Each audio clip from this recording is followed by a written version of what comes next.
தரித்திரருக்கு சுவிசேஷம், திருச்சபைக்கு சத்தியம், இந்த 2 அடிப்படை கொள்கைகள், இவற்றோடு நாம் சங்கீத புஸ்தகத்திலிருந்து இந்நாட்களிலே நாம் செய்திகளை தியானித்து வருகிறோம்.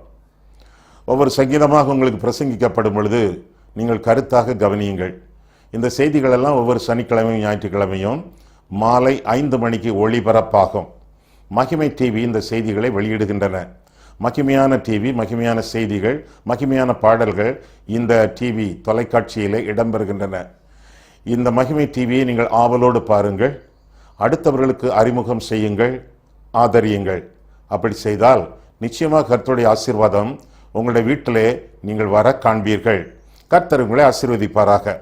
இந்த சங்கீத செய்திகளை தொடர்பாக நீங்கள் தியானிக்கும் பொழுது உங்களுடைய தியானத்திற்கும் இந்த செய்திகளை நீங்கள் மற்றவர்களுக்கு அறிமுகப்படுத்துவதனாலே அடுத்தவர்களுக்கும் நீங்கள் பிரயோஜனமாக இருப்பீர்கள். அது மட்டுமல்ல, திருமறை தெளிவுரை என்ற தலைப்பிலே வேதம் முழுவதற்கும் வியாக்கியான உரை எழுதியிருக்கிறோம் 8 வால்யூம்களிலே. இதெல்லாம் வேண்டியவர்கள் எங்களோடு தொடர்பு கொள்ளுங்கள். அவற்றினாலே நீங்களும் உங்களுடைய குடும்பமும் உங்களுடைய சபையும் ஆசீர்வதிக்கப்படும். கர்த்தர் உங்களை ஆசீர்வதிப்பாராக. நன்றி. மன்னா மழையில் நனைய மறுபடியும் உங்களை மன மகிழ்ச்சியுடன் வரவேற்கிறேன். சங்கீத புஸ்தகத்திலிருந்து நாம் செய்திகளை படித்து தியானித்து வருகிறோம்.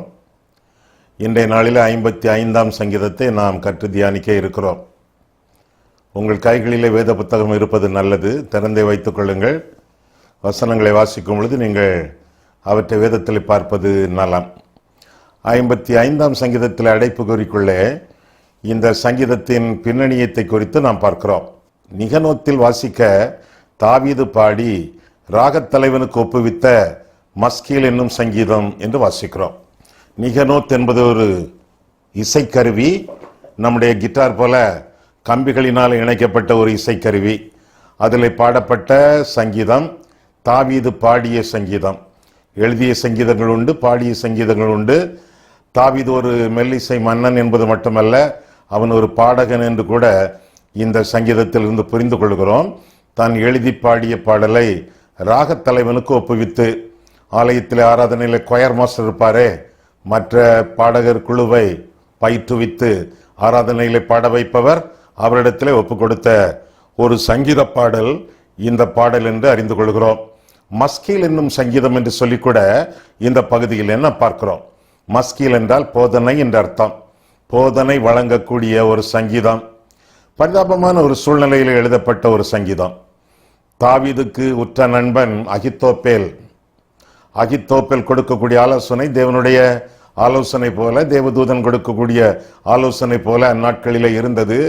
ஆனால் குறிப்பிட்ட ஒரு நாளிலே அகித்தோப்பேல் தாவீதை விட்டுவிட்டு அவனை காட்டி கொடுக்கக்கூடிய அளவிலே கூட அவனுக்கு விரோதமாக இருக்கக்கூடிய அளவிலே அவன் மாறிவிட்டான். ஒரு எட்டப்பனை போல, ஒரு யூதாஸ் காரியத்தை போல தாவீதுக்கு புறம்பாக வாழ ஆரம்பித்து விட்டான். அப்சலமோடு சேர்ந்து கொண்டான்.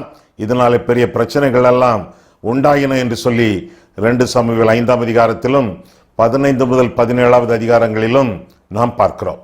அந்த சூழ்நிலையிலே, கஷ்டமான வேளையிலே, வேதனையான சூழ்நிலையிலே தாவீது ஆண்டவர் நோக்கி முறையிட்டு பாடிய ஒரு சங்கீதம் இந்த சங்கீதம். அதிலே எண்ணிலடங்காத தாவீதின் வியாகுலங்களையும் நாம் பார்க்கலாம். முதல் 5 வசனங்களிலே தாவீதுவின் முறையீடுகள், 9ஆம் வசனம் முதல் 15ஆம் வசனங்களிலும் அந்த முறையீடுகள் தொடர்கின்றன. தனக்கு நேரிட்ட கஷ்டங்களை எல்லாம் ஆண்டவரிடத்திலே தாவீது முறையிடுவதாக நாம் பார்க்கிறோம். 1ஆம் வசனம் முதல், தேவனே என் ஜெபத்தை கேட்டருளும், என் விண்ணப்பத்திற்கு மறைந்திராதேயும், எனக்கு செவி கொடுத்து உத்தரவு அருளி செய்யும், சத்துருவினுடைய கூக்குரல் நிமித்தமும் துன்மார்க்கர் செய்யும் இடுக்கத்தின் நிமித்தமும் என் தியானத்தில் முறையிடுகிறேன். தாவீதின் முறையிடுகிறேன். அவர்கள் என் மேல் பழிசாட்டி குரோதம் கொண்டு என்னை பகைக்கிறார்கள். என் இருதயம் எனக்குள் வியாகுலப்படுகிறது. மரணத்திகள் என் மேல் விழுந்தது. பயமும் நடுக்கமும் என்னை பிடித்தது. அருக்களிப்பு என்னை மூடிற்று. அப்பொழுது நான் எனக்கு புறாவை போல் சிறகுகள் இருந்தால் நான் பறந்து போய் இளைப்பாறுவேன். நான் தூரத்தில் அலைந்து தெரிந்து வனாந்தரத்தில் தங்கியிருப்பேன். சேலா என்று முதல் சில வசனங்களிலே, 7 வசனங்களிலே நான் பார்க்கிறோம். புறாவை போல எனக்கு சிறகுகள் இருந்தால் இந்த பிரச்சனைகளுக்கெல்லாம் நான் தப்பி வாழ்வேன் என்று சொல்லி தாவீது முறையிட நாம் வாசிக்க கேட்டோம். தாவீதுக்கு பெரிய தலைவலி, ரொம்ப வேதனை, ரொம்ப குழப்பம், போராட்டமான சூழ்நிலை மகனாலே வந்து வாய்த்தன. அதுவும் உற்ற நண்பன் அகித்தோப்பேல் அப்சலோமோடு தன்னுடைய எதிரியோடு ஒட்டி கொண்டான். ஒரு காலத்தில் அகித்தோப்பேலும் தாவீதும் நண்பர்களாக இருந்தார்கள். அந்த நட்பு இடையிலே உடைந்தது. காரணம், பத்சேபாளிடத்திலே தாவீது விபசாரம் பண்ணி அவளுடைய கணவனை கொன்று அவளை திருடி மனைவியாக்கி கொண்டு இந்த காரியங்கள் எல்லாம் அகித்தோப்பேலுக்கு வேதனைகளை உண்டு பண்ணின. காரணம், அகித்தோப்பேல் பத்சேபாளுடைய தாத்தா என்று சொல்லி நான் வேதத்தில் நான் வாசிக்கிறோம்.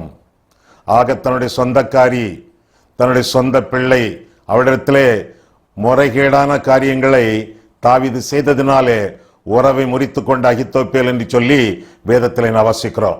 2 சாமுவேல் 11, 12 அதிகாரங்களிலும் 1 ராஜாக்கள் 27 அதிகாரத்திலும் இப்படிப்பட்ட அடிப்படை வரலாற்று கருத்துக்களை நாம் காண்கிறோம். அதனாலே தாவீதுக்கு திகில் உண்டானது. அவர்களெல்லாம் தன்னை போரிட்டு சத்துருக்களாக மாறினார்கள். நம்பிக்கை துரோகங்கள் நிகழ்ந்தன. எல்லாரும் தாவீதை தூற்றித் தெரிந்தார்கள். இந்த காரியங்களை எல்லாம் இந்த 55ஆம் சங்கீதத்திலே அடுக்கடுக்காக தாவீது வைத்ததாக நாம் வேதத்திலே வாசிக்கிறோம். நிறைய குற்றச்சாட்டுகள், பல உண்மையானவை, சில பொய்யானவை. குற்றச்சாட்டுகள் நம்மிடத்தில் வரும் பொழுது நாம் என்ன செய்ய வேண்டும்? நீதிகரிக்கு அங்கே இங்கே ஓட வேண்டுமா? அல்லது ஆட்களை காக்கா பிடித்து கைவசம் பண்ணி கொள்ள வேண்டுமா? அல்லது ஆங்காங்கு போய் நான் நல்லவன் சுத்தமானவன் என்று சொல்லி அறிக்கையிட்டு நம்முடைய காரியங்களை, நம்முடைய தலையை காத்துக்கொள்ள வேண்டுமா? என்ன செய்யலாம்? சிலர் இன்றைய நாட்களிலே குட்டிகளை பறிகொடுத்த கரடியை போல குடுகுடுவென்று அங்குமிங்கும் ஓடி தங்களை நீதிகரிக்க பிரயாசப்படுகிறார்கள். தாவீது அப்படி செய்யவில்லை. நேர ஆண்டவரிடத்தில், கர்த்தரிடத்தில் போய் தன்னுடைய காரியங்களை முறையிடுவதாக தாவீதை குறித்து நாம் வேதத்தில் வாசிக்கிறோம். உங்களுடைய வாழ்க்கையிலே பிரச்சனைகள் வரும் பொழுது நீங்கள் என்ன செய்கிறீர்கள்? அந்த பிரச்சனைகளை எல்லாம் ஆண்டவருடைய சமூகத்திலே கொண்டு வருகிறீர்களா அல்லது ஆங்காங்கு கொண்டு செல்கிறீர்களா? இன்னும் சிலருக்கு தவறான குற்றச்சாட்டுகள் கூட வரலாம். நல்லதுதான் செய்திருக்காங்க, நன்மை தான் செய்திருக்காங்க, ஆனா சிக்கல்ல மாட்டிக்கிட்டாங்க, இவங்க பேரையும் சேர்த்துக்கிட்டாங்க, இவங்க பேர்லையும் தவறான குற்றச்சாட்டுகள் வருது. என்ன செய்வீங்க? தவறான குற்றச்சாட்டுகள் உங்களை தரைமட்டமாக்காது. ஆனா குற்றச்சாட்டுகள் வரும் பொழுது நிரூபிப்பதற்காக, நீதிகரிப்பதற்காக அங்கும் இங்கும் ஓடினால் அந்த உங்களுடைய பிரதி கிரியைகள், பிரதி முயற்சிகள், பிரதி சொற்கள் உங்களை தரைமட்டமாக்கும். தவறான குற்றச்சாட்டு என்பது சேற்று துளி மாதிரி. மழையிலே நனைந்து போகும் பொழுது ஒரு சேற்று துளி நம் சட்டையிலே பட்டுவிட்டால் உடனடியாக விரலினாலே அதை தேய்த்தால் சட்டையும் அழுக்காகும், விரலும் அழுக்காகும். அதை அப்படி விட்டு விட்டால் அந்த சேற்று துளி காய்ந்து அந்த பொறுக்கு கீழே விழுந்துவிடும். அல்லது காய்ந்த பின் ஒரு சுண்டினால் அது பறந்துவிடும். அப்படித்தான் தவறான குற்றச்சாட்டுகள் நம் மத்தியில் வரும் பொழுது அவற்றிற்கு எதிர்த்து நிற்கக்கூடாது, அவற்றிற்கு பிரதியுத்தரம் தேடக்கூடாது. கர்த்தரிடத்தில் வந்து சொல்லுங்கள், கர்த்தரை விட்டு ஓடி போகாதிருங்கள், கர்த்தரிடத்திலே ஓடி வாருங்கள். இதுதான் 55ஆம் சங்கீதத்திற்கு விடை. ஆனால் தாவீது முதல் முயற்சி என்ன செய்தான்? ஓடி போக முயற்சித்தான் என்று சொல்லி வேதத்திலே வாசிக்கிறோம். முதலாவதாக அவனுடைய முறையீடு, இரண்டாவதாக அவனுடைய முயற்சி, சொந்த முயற்சி. என்ன? என்னால் எதிர்த்து நிற்க முடியாது, உண்மையிலே நான் தண்டனைக்கு உரியவன், இங்கே உள்ள தூற்றித் திரிதலையும் நம்பிக்கை துரோகத்தையும் சத்துருக்களின் கொடுமையையும் என்னால் தாங்க முடியவில்லை. எனக்கு மட்டும் புறாவை போல சிறகுகள் இருந்தால் நான் பறந்து போய் வனாந்தரத்தில் தங்கி தாபரித்து நிம்மதியாக இருப்பேன் என்று எண்ணுகிறான். சுய முயற்சியை நாடுகிறான். ஆமா, ஒரு புறா ஒரு மணி நேரத்துக்கு எத்தனை கிலோமீட்டர் பறக்கும்? எத்தனை கிலோமீட்டர் வேகத்தில் பறக்கும்? ஒரு மணிக்கு 40 கிலோமீட்டர் அல்லது 50 கிலோமீட்டர், அவ்வளவுதான். அதுக்கு பிறகு டயர்டாகி உட்கார்ந்துரும். தாவீது எங்கே பறந்து போனாலும் இளைப்பாறுதல் இல்லை. புறாவை போல சிறகுகள் கொடுக்கப்பட்டாலும் இளைப்பாறுதல் அடைய முடியாது. இளைப்பாறுதல் கொடுக்கக்கூடிய ஒரே ஆள் ஆண்டவர் இயேசு. வருத்தப்பட்டு பாரம் சுமக்கிறவர்களே, நீங்கள் எல்லோரும் என்னிடத்தில் வாருங்கள், நான் உங்களுக்கு இளைப்பாறுதல் தருவேன். ஐயா, ஆண்டவர்கிட்ட போய் பார்த்தாச்சியா, இளைப்பாறுதல் கிடைக்கலையா, இன்னும் அழுது கொண்டே வாழ்ந்து கொண்டிருக்கிறேன் ஐயா. மத்தேயு 11:28 தானே உங்களுக்கு தெரியும். 29 தெரியுமா? அடுத்த வசனம், என் நுகத்தை ஏற்றுக்கொள்ளுங்கள், நான் சாந்தமும் மனத்தாழ்மையும் உள்ளவராய் இருக்கிறேன். என் நுகத்தை ஏற்றுக்கொள்ளுங்கள், அப்பொழுது உங்கள் ஆத்துமாக்களுக்கு இளைப்பாறுதல் கிடைக்கும். பாரம் சுமக்கிறவர்களே வாருங்கள், இளைப்பாறுதல் தருவேன். என்ன செய்யணும்? நம்ம சாந்தம், மனத்தாழ்மை, அங்குமிங்கும் சிறகடித்து பறக்கக்கூடாது. ஆண்டவரிடத்தில் ஓடி வர வேண்டும், ஓடி செல்லக்கூடாது, ஓடி வர வேண்டும். ஆண்டவரிடத்தில் வரும் பொழுது இளைப்பாறுதல் நிச்சயமாக கிடைக்கும். முதலாவதாக ஆண்டவர் ஒரு நிம்மதியை கொடுப்பார், சமாதானத்தை கொடுப்பார். திரும்ப நமக்காக அவர் போரிடுவார். ஏன்னா யுத்தம் கர்த்தருடையது. நமக்காக நம்முடைய வழக்கை எடுத்துக்கொண்டு ஆண்டவர் செல்வார். அவர் எப்பொழுதுமே வெற்றி வீரர், அவர் தோற்றதே கிடையாது. நமக்கு வேண்டிய தண்டனையை அவர் கொடுப்பார். ஆனால் பெருந்தண்டனைகளுக்கு ஆண்டவர் நம்மை விலக்கி காப்பார். ஏன்? அவரை அண்டிக் கொள்ளுகிறவர்கள் பாக்கியவான்கள். அதனால்தான் உங்கள் வாழ்க்கையில் அதை அறிஞ்சிருப்பீங்களே, அதை அறியவும் போகிறீர்களே. வருத்தப்பட்டு பாரம் சுமக்கிறவர்களே, பாரம் சுமக்கிறதாக எண்ணினால் அப்படி ஒண்ணு நாம் பாரம் சுமந்த மாதிரி இல்லையே அப்படின்னா நீங்க பாவத்தில் மூழ்கி கிடக்கீங்கன்னு அர்த்தம். அதனால பாரம் உங்களுக்கு தெரியல. ஸ்விம்மிங் பூல் போறீங்க, அல்லது ஒரு லேக் ஏரிக்கு போறீங்க, ஆழத்துக்கு போறீங்க, முதுகுக்கு மேல டன் கணக்கா தண்ணி இருக்கு. பாரம் தெரியுதா? தெரியவே இல்லை. ஆனா ஏரியை விட்டு அல்லது ஸ்விம்மிங் பூலை விட்டு வெளியே வந்து ஒரு பக்கெட் தண்ணி எடுத்து பாருங்க, பாரம் தெரியும். பாவத்திலே மூழ்கி கிடக்கிறவர்களுக்கு பாரம் இல்லை, பாரம் தெரியவில்லை. ஆனா பாவத்தை விட்டு விட்டு வெளியே வரணும். ஆனாலும் சில தொடர்புகள் பாவத்தோட இருக்கு, அதை விட்டுறணும் என்று எண்ணக்கூடியவர்களுக்கு தான் அந்த பாரம் தெரிகிறது. அப்பேற்பட்டவர்களுக்கு தான் அழைப்பு. பாரம் சுமக்கிறவர்களே வாருங்கள், இளைப்பாறுதல் தருவேன். ஓடி போகாதிருங்கள், என்னிடத்திலே ஓடி வாருங்கள். கோழி தன் குஞ்சுகளை கூட்டி அழைப்பது போல, சேர்ப்பது போல ஆண்டவர் உங்களை சேர்த்து கொள்ள விரும்புகிறார்.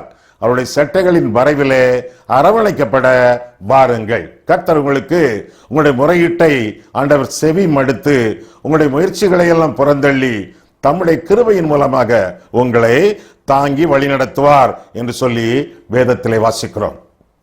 ஒருவேளை இந்த செய்தி கேட்டுக்கொண்டிருக்கிறவர்கள் உங்களுடைய குடும்பத்திலே குழப்பம், நித்தம் நித்தம் யுத்தம், குடிகார கணவன் அல்லது ஜெயிலில் இருக்கக்கூடிய புருஷன், அடங்காத ஒரு பிள்ளை, கடனுக்கு மேல் கடன், வட்டி கொடுத்து முடியவில்லை, மூளை வளர்ச்சி இல்லாத ஒரு பிள்ளை, பிசாசு பிடித்ததினாலே அங்கும் இங்கும் ஓடி வீட்டையே துன்புறுத்தக்கூடிய ஒரு பிள்ளை, நாற்காலியோடு சேர்ந்து கட்டி வைத்திருக்கிறார்கள். இப்படியெல்லாம் காட்சிகளை நான் பார்த்திருக்கிறேன்.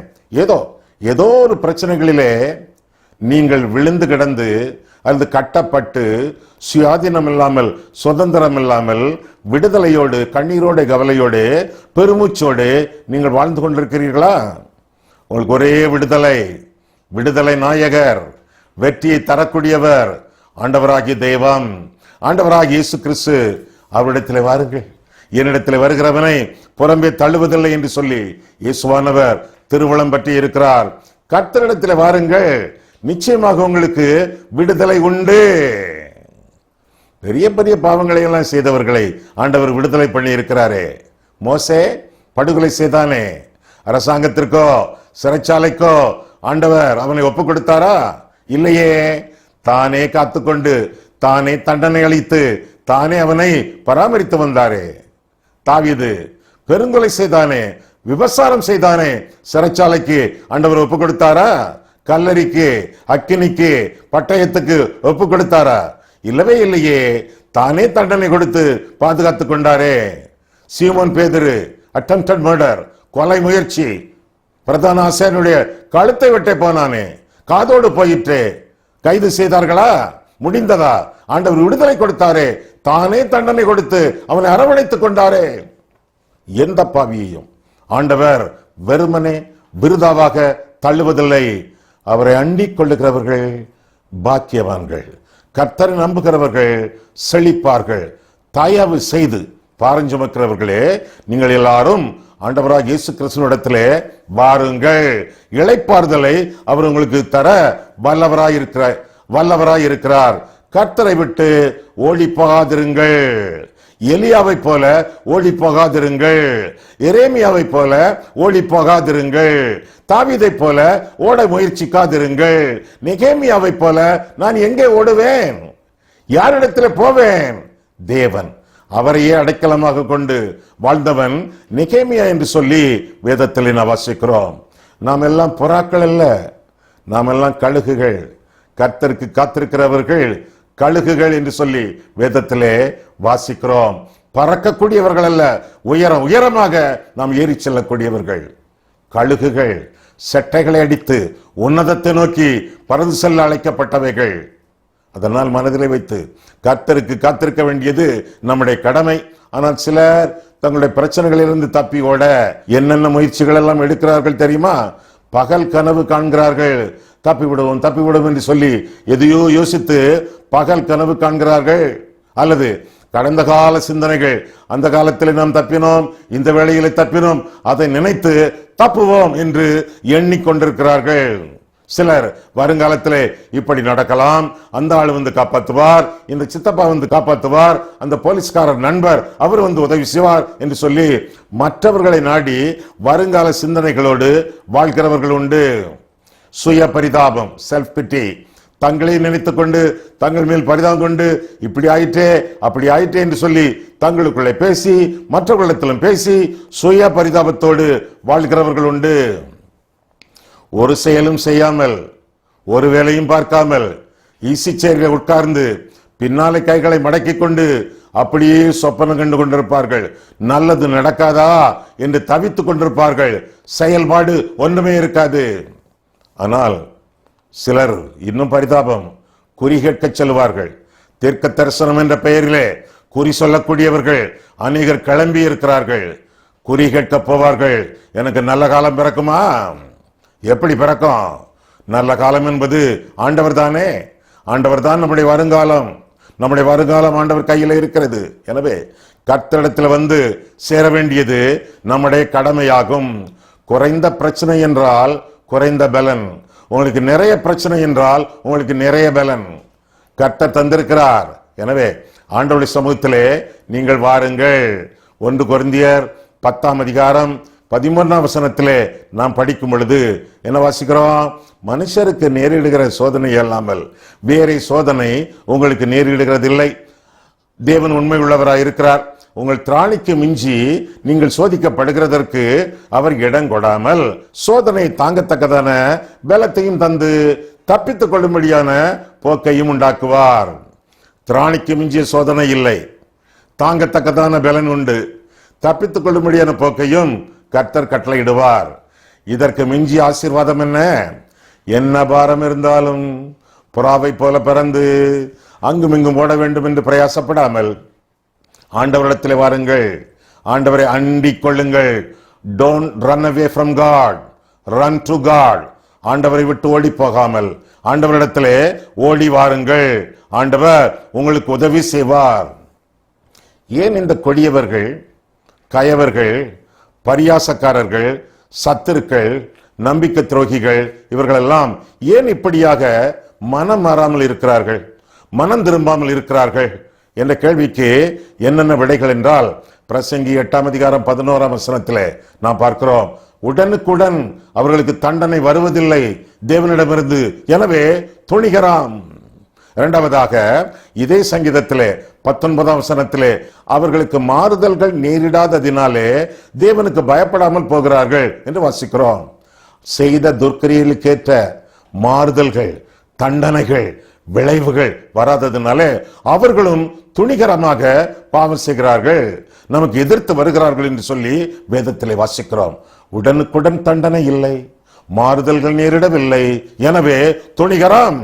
ஆனால் இப்பேற்பட்ட எல்லாருக்கும் தப்பத்தக்கதாக ஆண்டவரிடத்திலே அண்டிக் கொண்டு வந்து அவரிடத்திலே சரணாகதியாக அர்ப்பணம் செய்யும் பொழுது ஆண்டவர் நம்மை ஆபத்துக்களுக்கு, விக்கினங்களுக்கு, விரோதிகளுக்கு விலக்கி காப்பார். ஆக முதலாவதாக தாவீதின் முறையீடை பார்க்கிறோம், இரண்டாவதாக அவனுடைய முயற்சியை பார்க்கிறோம், மூன்றாவதாக அவனுடைய முடிவை பார்க்க போகிறோம். முறையீடு, முயற்சி, முடிவு. முடிவை பார்க்கிறோம். 9ஆம் வசனத்திலிருந்து நான் வாசிக்கும் பொழுது 55ஆம் சங்கீதம் 9 பார்க்கும் பொழுது தாவீதினுடைய முறையீடுகள் தொடர்கின்றன. அதே வேளையிலே தாவீது சொல்லுகிறான், நானோ வித்தியாசமாக வாழ்வேன் என்று தாவீது ஆண்டவரிடத்திலே ஆண்டவருடைய ஜனங்களுக்கு முன்பாக திரும்பவும் சொல்வதாக 16ஆம் வசனத்திலே பார்க்கிறோம். நானோ தேவனை நோக்கி கூப்பிடுவேன், கர்த்தர் என்னை ரட்சிப்பார் என்ற விசுவாசம் அவனுக்குள்ளே வந்து விடுவதாக நாம் வேதத்திலே வாசிக்கிறோம். அது மட்டுமல்ல, 23ஆம் வசனம், தேவனே நீர் அவர்களை அழிவின் குழியில் இறங்க பண்ணுவீர், இரத்த பிரியரும் சூதுள்ள மனுஷரும் தங்கள் ஆயுசு நாட்களில் ஆயுளின் நாட்களில் பாதி வரையாகிலும் பிழைத்திருக்க மாட்டார்கள். திரும்பவும் நானோ உம்மை நம்பி இருக்கிறேன் என்று முடிப்பதாக நாம் பார்க்கிறோம். அவனுடைய முடிவு என்ன? சுய முயற்சிகள் அல்ல, தேவனிடத்திலே நம்பிக்கை.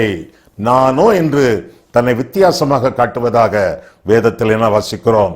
நானோ ஆண்டவரை நம்பி இருக்கிறேன், ஆண்டவரிடத்தில் என்னுடைய காரியங்களை தெரிவிப்பேன் என்று கர்த்தரிடத்தில் வந்து மண்டியிடுவதாக 16ஆம் 17ஆம் வசனங்களிலே நாம் பார்க்கிறோம். கர்த்தர் நோக்கி கூப்பிடுவேன், அவர் என்னை ரட்சிப்பார். தினமும் நம்முடைய வாழ்க்கையிலே ஜெப வாழ்க்கை குன்றக்கூடாது. குறித்த நேரத்தில் ஜெபிக்க பழக வேண்டும். தாவீதுக்கு குறித்த நேரம் இருந்தது, சீமோன் பேதுருவுக்கு குறித்த நேரம் இருந்தது என்றெல்லாம் வேதத்திலே வாசிக்கிறோம். குறித்த நேரத்தின் ஜெபம், வழி வழியாக ஜெபம், அவ்வப்போது ஜெப முணுமுணுப்பு, ஜெபத்திலே குன்றாதவர்களாக குறையாதவர்களாக நாம் ஜீவிக்க வேண்டியது நம்முடைய கடமை. எந்த சூழ்நிலையாக இருந்தாலும் சில வேளைகளிலே பெரிய தேவைகளுக்காக பெரிய பிரச்சனைகளுக்காக ஜெபிப்போம். நான் உங்களுக்கு சொல்லுகிறேன், சின்ன தேவைகளுக்காக ஆண்டவரிடத்தில் ஜெபிக்க பழகுங்கள். ஆண்டவரே, டேப்பில் நான் தண்ணீர் திறக்க போகிறேன், தண்ணீர் வரட்டும் அப்படின்னு ஜெபிங்க. பிள்ளை வரதுக்கு கொஞ்சம் நேரம் ஆகுது, ஆண்டவரே சீக்கிரம் குழந்தை வரட்டும் என்று ஜெபிங்க. ஆண்டவரே, நேத்து கரண்ட் கட்டானது, இன்றைக்கு மின்சாரம் தடை இல்லாமல் இருக்க வேண்டும் என்று ஜெபிங்க. பெரிய காரியங்களுக்கு மட்டுமல்ல, சிறிய சிறிய காரியங்களுக்கு கூட ஆண்டவரை நோக்கி கூப்பிடுங்கள். இரண்டாவதாக, கர்த்தர் இதை செய்வார் என்று தாவீது நம்பினான், நீங்களும் நம்புங்கள். நிச்சயமாக ஆண்டவர் செய்வார். விசுவாச அறிக்கையை காரியம் நடக்கும் முன்பே தெரியப்படுத்துங்கள். 18ஆம் 19ஆம் வசனத்திலே நாம் அப்படித்தான் பார்க்கிறோம். எதிரிகள் எல்லாம் முறியடிக்கப்படுவதற்கு முன்பே கர்த்தர் இதை செய்வார் என்ற எண்ணம், விசுவாசம் தாவீதுக்கு இருந்தது. எனவே தன்னுடைய பாரங்கள் எல்லாவற்றையும் கர்த்தர் மேல் வைத்ததாக 22ஆம் வசனத்திலே நாம் பார்க்கிறோம். கர்த்தர் மேல் உன் பாரத்தை வைத்து விடு, அவர் உன்னை ஆதரிப்பார் என்ற வசனத்தின் விளக்கத்திற்கு ஏற்ப வாழ்ந்து காட்டியவன் தாவீது என்று சொல்லி வேதத்திலே வாசிக்கிறோம். ஒரே அறையிலே 3 பேர் படுத்து தூங்கிக் கொண்டிருக்கிறார்கள். ஒருவருக்கு தூங்க முடியவில்லை, புரண்டு கொண்டே இருக்கிறார். ஒருவர் நன்றாக தூங்குகிறார், கொரட்டையும் போடுகிறார். இன்னொருவர் அடிக்கடி எழும்பி பாத்ரூமுக்கு சென்று வந்து கொண்டிருக்கிறார். அவருடைய தூக்கத்திற்கு தடை இல்லை.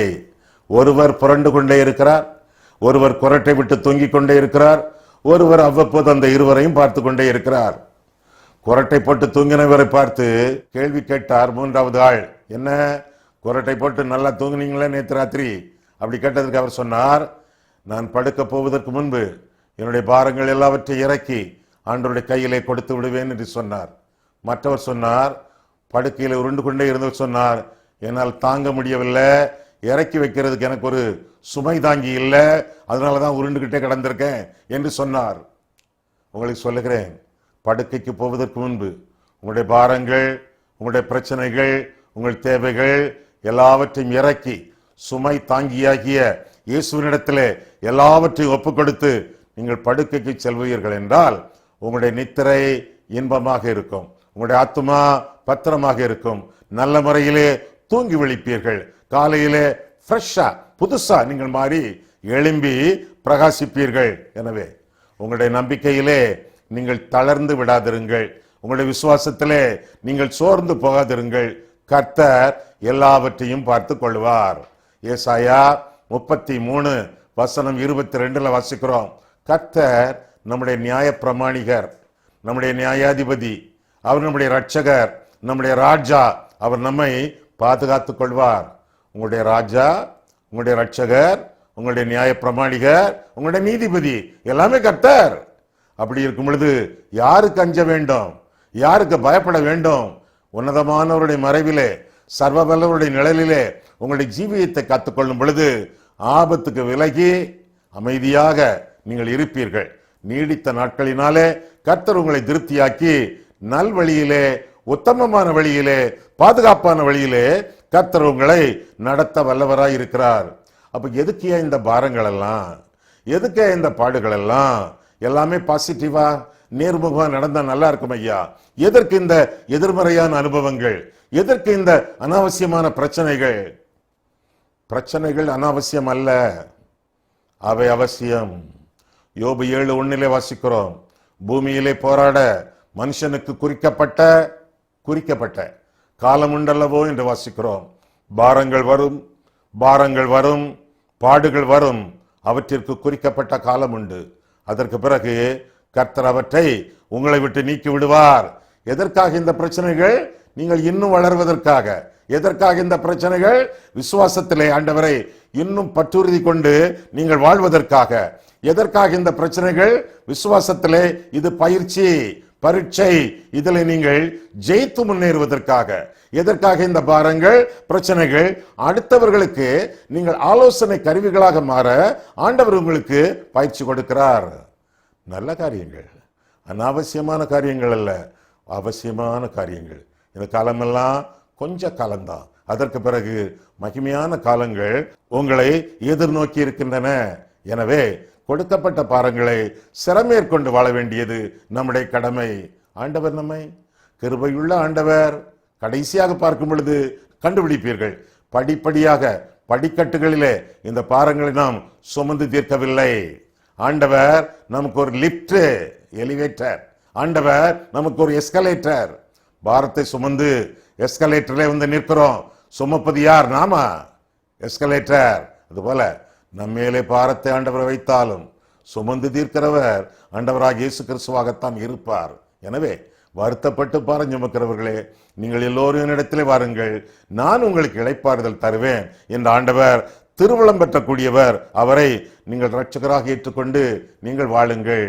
பாருங்கள், பிரச்சனைகள் வரும் பொழுது மற்றவர்களை நிந்திக்காதிருங்கள், துன்பப்படுத்தாதிருங்கள், பலவிதமான தீமையான மொழிகளையும் நீங்கள் பொய்யாய் சொல்லாதிருங்கள். ஏனென்றால் அவர்களும் ஆண்டவருடைய பிள்ளைகள், ஆண்டவரால் உருவாக்கப்பட்டவர்கள், ஆண்டவருடைய இரத்தத்துக்கு பாத்திரமான்கள், அவருடைய பரிசுத்தாவியானவருடைய வல்லமைக்கு உட்பட்டவர்கள், அவருடைய முத்திரையை தரித்துக் கொள்ள விளங்குகிறவர்கள். எனவே சத்துருக்களை சிநேகியுங்கள், சபிக்கிறவர்களை ஆசீர்வதியுங்கள், பகைக்கிறவர்களை, நிந்திக்கிறவர்களை, துன்புறுத்துகிறவர்களை அரவணைத்து அவர்களுக்காக உதவி செய்யுங்கள், ஜெபம் பண்ணுங்கள். ஆண்டவர் உங்களை ஆசீர்வதிப்பாராக. கண்களை மூடுவோம், கர்த்தரை பார்ப்போம். எங்களை நேசிக்கிற பரிசுத்தமிழ் ஆண்டவரே, நாங்கள் கூட கர்த்தாவே தாவீதை போல பலவிதமான இடையூறுகள் மூலமாக, இடரல்கள் வழியாக, துன்பங்கள் வழியாக, பாடுகள் வழியாக பாரங்களை சுமந்து சென்று கொண்டிருக்கும் பொழுது உம்மிடத்தில் நாங்கள் முறையிடவும், சொந்த முயற்சிகளில் ஈடுபடாமலும் ஆண்டவரே எங்களுக்கு முடிவை தருகிறவர் என்று சொல்லி நம்பிக்கையோடு விசுவாசித்து காத்திருக்கவும் கர்த்தாவே நீர் எங்களுக்கு உதவி செய்யும். இதுவரை எங்களுடைய வாழ்க்கையிலே இப்படிப்பட்ட நன்மைகளை நீர் செய்திருக்கிறீர் ஆண்டவரே. எங்களுடைய கடந்த கால சாட்சி அது ஆண்டவரே. எனவே வருங்காலத்திலும் உம்மையை பின்பற்றி வாழத்தக்கதாக நீர் எங்களை காத்து வழி நடத்தும். உம்முடைய வலக்கையினாலே நீர் எங்களை தாங்கி வழி நடத்தும். உம்முடைய கையையே நாங்களும் பற்றி பிடித்து நாங்கள் வாழ உதவி செய்யும். இயேசு கிறிஸ்துவின் நாமத்தில் ஜெபிக்கிறோம் பிதாவே, ஆமேன்.